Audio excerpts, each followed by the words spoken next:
A Southern Kentucky woman tells us she is heartbroken after losing both her home and her husband in the same week.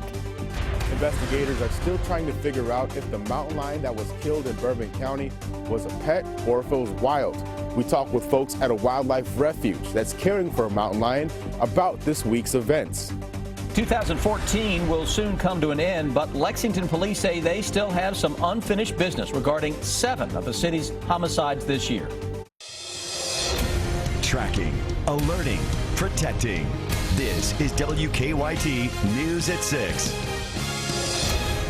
Good evening to you. Just days after losing their home in a fire, a Southern Kentucky family is dealing with another devastating loss. A crash took a father's life, leaving his wife and 2 young children behind. Frankie Sizemore and another man died yesterday in a Jackson County crash, and today Phil Pendleton talked to Sizemore's family about losing so much in just a short amount of time. It's our top story at 6. When terrible things happen, it ain't good. It's not good. People ask why.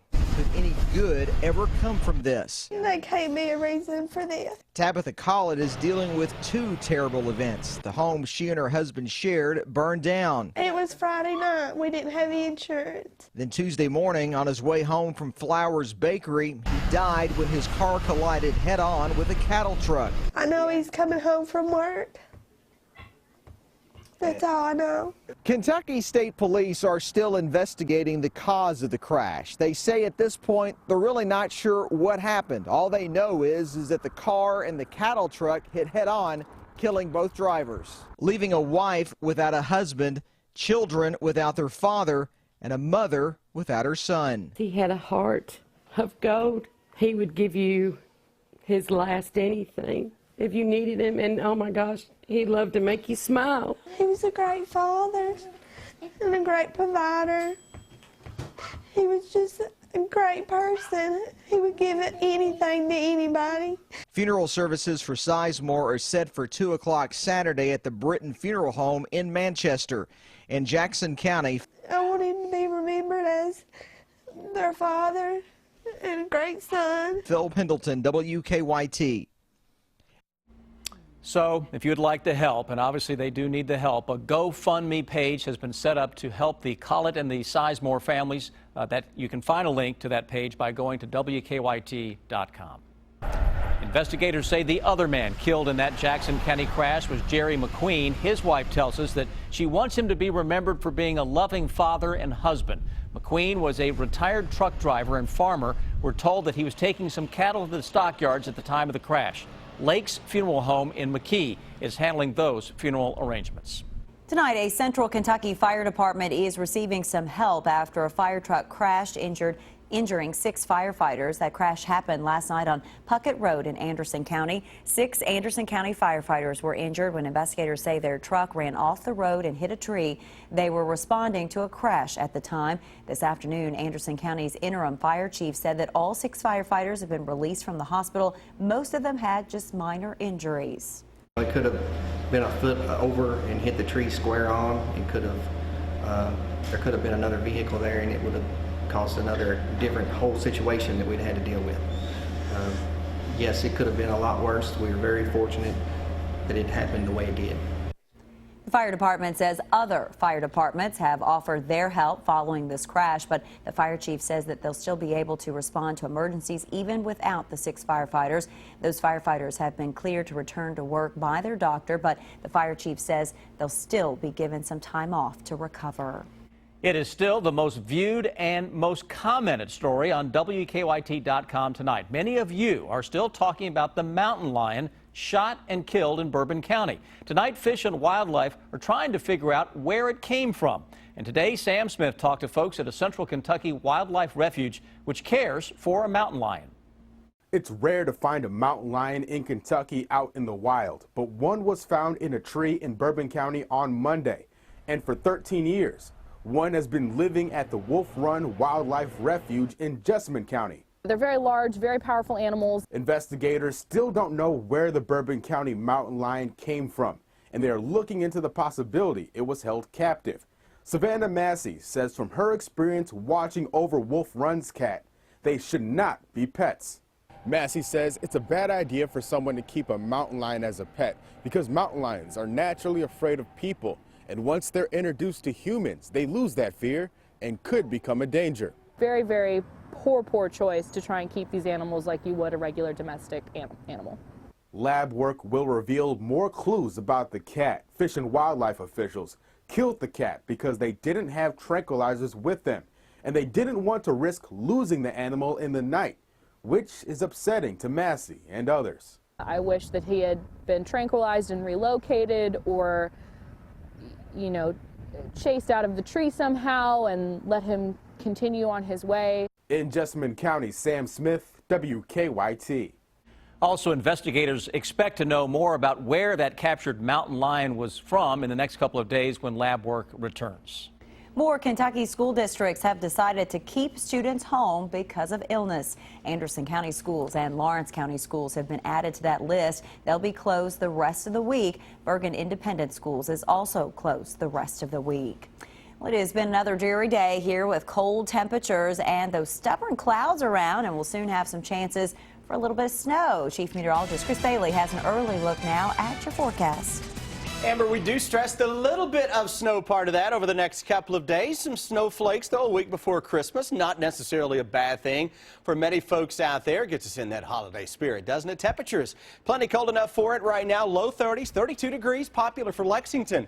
Into Richmond, Danville, and Somerset. A little colder the farther north that we go. Throw the winds into the mix, and you need to bundle up with a lot of low and mid 20s across the northern parts of the state, even southeastern Kentucky now with wind chills, making it feel like it's in the upper 20s. Actual thermometers will be dropping into the upper 20s over the next couple of hours. So if you're out at 9 o'clock, a little holiday shopping, maybe a late evening owl doing some of those, getting late evening shopping into town, temperatures into the upper 20s by that time. Partly cloudy skies.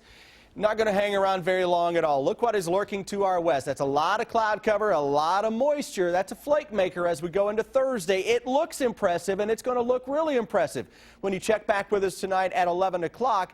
But it's going to decrease the farther east that it gets. So that means just some snowflakes around for Thursday. Still watching a weekend system. We'll update you on that. And guys, the potential for a little snow around Christmas. The white Christmas meter just minutes away.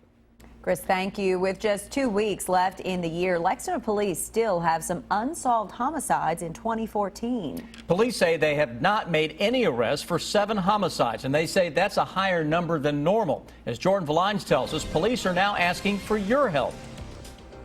This year, there have been 17 homicides in Lexington, which is actually one less than the city's annual average.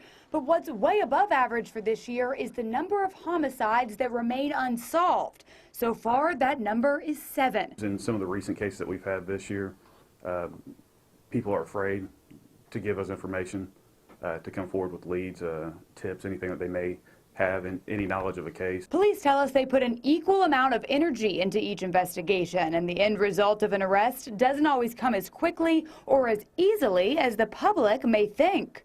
You know, the CSI effect. It'd be nice if by the end of the hour, at the end of the show, we can make that arrest and have the evidence that we need. It doesn't work like that in real life. As the year comes to an end, police say their investigation into the 7 unsolved cases is far from over, but they will need the public's help. What we're working on for next year is to put all those open homicides out there with some information, let everybody kind of see what we've got open. Because police say when it comes down to it, they're always just one eyewitness away from an arrest. In Lexington, Jordan Valines, WKYT. Lexington police say beginning next year they will put all of the city's open homicide cases since 1974 on their Facebook page and on their website. A man arrested in southern Kentucky for the murder of an elderly Ohio woman says he is not guilty. Daniel French was arraigned on murder, evidence tampering, and abuse of a corpse charges in Butler County, Ohio. A judge set a $5 million bond. Police say French robbed and killed 87-year-old Barbara Howe in 2012. They arrested French last week in Rockcastle County. According to court documents, French later admitted to the murder. Now, police have arrested a man they say showed some disturbing behavior outside a shopping center. Moorhead police charged Justin Thornton with indecent exposure, DUI, and possessing drug paraphernalia. Late Monday night, police say a girl told them Thornton exposed himself to her in the Moorhead Plaza parking lot. Police say they later found Thornton outside Walmart, and they say he exposed himself again. Police also say they found a large butcher knife and a roll of duct tape in his vehicle. Lexington police are searching for a man they believe robbed 2 banks in the past 3 weeks. Today, they obtained 2 arrest warrants for 29-year-old Cody Arnett. They're also looking for this red Toyota truck with Kentucky license plate 605BHA, believed to be what Arnett was driving after the most recent robbery. Around 2 yesterday afternoon, police say Arnett robbed the United Bank on Harrodsburg Road, then led them on a chase on New Circle Road. They say he stopped on Harrodsburg Road, let out a passenger, and then took off. Plates do connect him through family. However, an officer was, at the time that he was initially attempted to being stopped near the bank, an officer was able to recognize him and identify him. The passenger as well that Mr. Arnett had in his vehicle was able to identify him in a 6-pack lineup as well. On November 25th, police say Arnett robbed the People's Exchange Bank on Clays Mill Road and then wished the clerk a Merry Christmas. We are tracking the search for a bank robber in Laurel County. Police say a man robbed the Community Trust Bank on Highway 80 West in London this morning. They say he walked in, showed a gun, and ordered everyone to the floor. After getting some money, he ran off. 4 employees and 1 customer were inside at the time, but police say they were not injured. The only description police have was that the robber was wearing black clothes and blue jeans. Tonight, we've learned another change is coming to the top leadership of Fayette County Public Schools. According to our news partners at the Lexington Herald Leader, Chief Academic Officer Lou Young will retire December 31st. She took the job a year and a half ago. Young also told the newspaper she has no interest in replacing Superintendent Tom Shelton, who will also step down on the 31st. Young was Jessamine County Superintendent before coming to Fayette County Schools. Organizers of a proposed Noah's Ark theme park in Grant County have taken another step forward in that project. According to the Grant County News, leaders of Answers in Genesis say crews have dug 3 large earthen pits that will be the base of the Ark replica, and they've bought the timber that will make up the Ark. This comes even after state tourism leaders denied tax incentives for the Ark Encounter Park. Leaders of Answers in Genesis have said they are thinking about challenging the state's decision in court.